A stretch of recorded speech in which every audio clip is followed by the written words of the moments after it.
Hi, this is Brother Bo greeting my IMG family. And I miss you.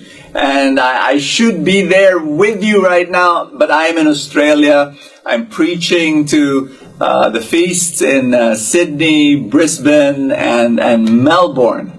And so I miss you today, but I really wanted to speak to you. So I'm doing this video, and I hope you listen well, and I hope you open your heart to the message that I want to give to you, which I believe God wants to give to you. And it's a very simple message.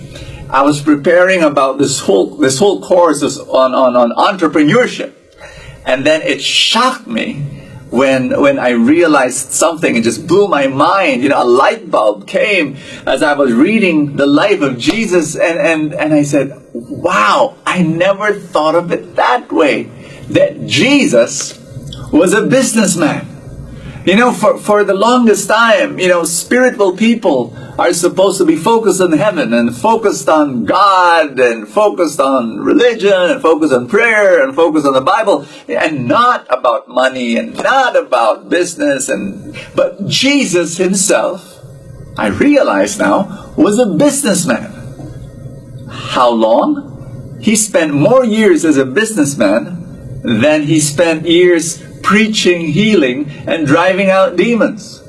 Jesus spent 17 years as an entrepreneur and only 3 years in the ministry of preaching, healing, and driving out demons. Amazing. During that time, during biblical times, at the age of 13, you would already apprentice with your father.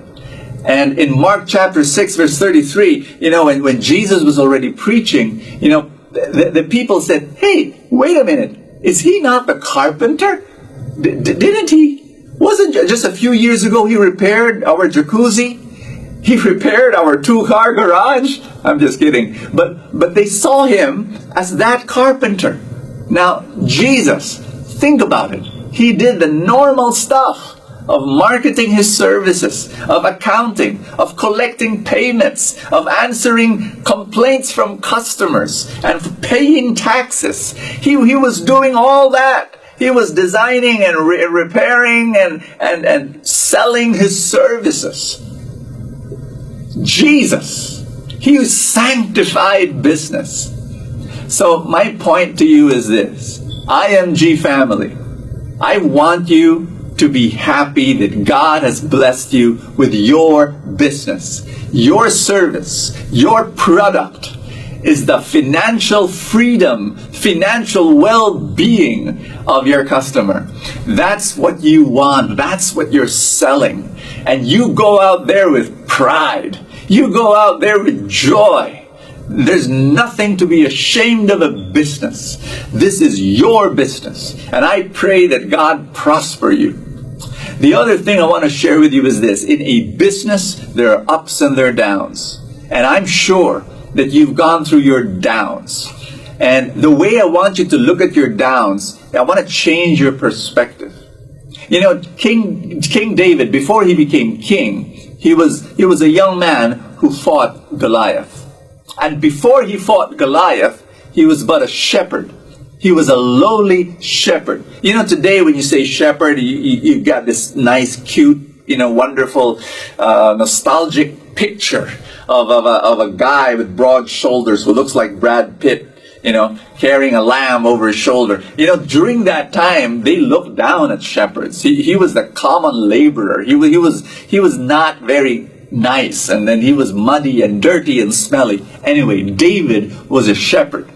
And then when he fought Goliath, at least when he volunteered, King Saul said to David, David, that guy's a giant. That guy is huge. That guy's a monster. You're but a kid. Hello, are you sure you want to do this?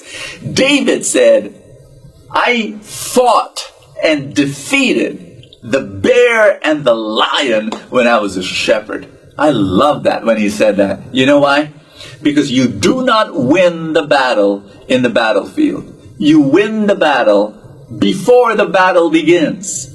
And so David won over the giant Goliath, not in the battlefield.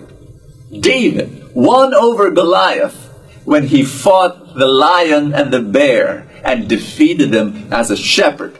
So when he was a shepherd and he was supposed to guard the sheep, and he saw the lion and he saw the bear, he could have run away. He could have told his father, "Dad, look at this. There was a lion and a bear. We lost a few sheep, you know. I'm not trained to do that kind of a thing." But no, he saw the bear and the lion as training. And here's my message for you. I know some of you, you're going through some difficult time. Maybe you're going through rejection, and the sting of rejection is taking a toll on you. People that you trusted and people that you respect look down on you and what you're doing. Maybe you're frustrated right now because, you want to see growth, but the growth is not happening. Whatever you're going through, here's what I want to ask you to do. Look at everything as training. You are facing your lion, you are facing your bear right now. And hey, if you see this as training and you endure and you persevere and you don't give up, it is training you. What? Because the Goliath is coming. And when you're able to defeat the lion and the bear right now, you will have all that you can need to defeat the Goliath. And when you defeat the Goliath, you know what's going to happen? You're going to become king. You're going to become king. Always choose growth over money. And I love saying that. It's a spiritual principle that I live by, and I've been sharing it to people. Because if you choose growth, the money will follow. But if you choose money, the growth will not follow. Make that as a personal mantra, a spiritual principle in your life. Always make that decision. Grow in your personal life. Grow in your intellectual life. Grow in your relational life. Grow in your spiritual life. Grow in your personal spiritual life. Because when you do and you choose growth, the money will follow. See everything as training, because bigger things are going to happen in your life. God's abundance will flow in you like a river. That's my prayer for you. Thank you so much that I'm part of the IMG family, and I greet you with all love and prayer. May more of His love flow in your life. This is Brother Bo Sanchez saying, live a fantastic life.